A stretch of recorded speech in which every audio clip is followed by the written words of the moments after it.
Hey everyone, I want to come to you today to do a PowerPoint on capitalization and to help you remember when you should and should not be capitalizing things. So let's get started. Most important part is if you have a proper noun, you want to make sure you're capitalizing that word. So, what's a proper noun? A proper noun is a name or a title for a person, for a place, for things. So if you were referring to someone as a girl, okay, common noun, G is not capitalized. But if the girl is Rosie, the R in Rosie would be capitalized because now she has a name.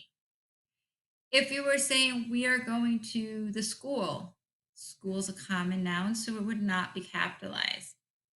But if you said, "We are going to Coolsville High School," that would be capitalized. The C, the H, and the S would all be capitalized in that case because that is the name of the school. Okay, so the formal names of people, places, and things, those are your proper nouns there. We also will capitalize the first word of any sentence that we write. We'll also capitalize days, months, and holidays, but not seasons. So we don't capitalize fall, winter, spring, summer.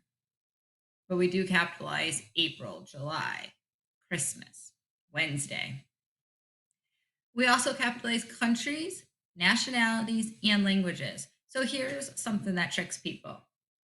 In high school, if you're writing your class subjects down, English, Spanish, French, those all would be capitalized because they are a language. But history and science, those would not be capitalized. Those subjects are not a language, so they are not capitalized. Your languages are always capitalized. Street names, how do we capitalize them? Well, Jenna lives on West Street. Both West and Street are capitalized. We live on Boulder Drive. Even when abbreviating, you still capitalize the B and then the D in drive. You would not capitalize, she lives on the same street as me. If you're just saying street, it's not capitalized. You have to be giving the street a name. Aunts and uncles. Okay, well, again, if we're giving it a name, we're capitalizing it. I recently became Aunt Sarah. Okay, well, Aunt and Sarah are both capitalized in that situation. However, if you were saying, I am a new aunt, it's not capitalized. You are one of many aunts out there. However, when you're Aunt Sarah, there's not as many. It's more specific, it is a name. So, aunts and uncles generally not capitalized, but if you put your aunt or your uncle's name next to it, it would be.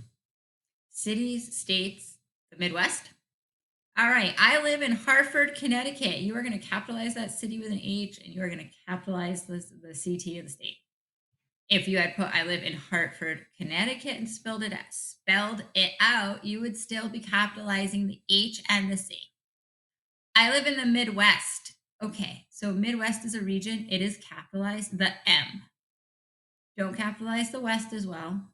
Don't hyphenate it and put mid dash West and capitalize both. No. Just the M in Midwest would be capitalized. Whoops, I skipped one on you.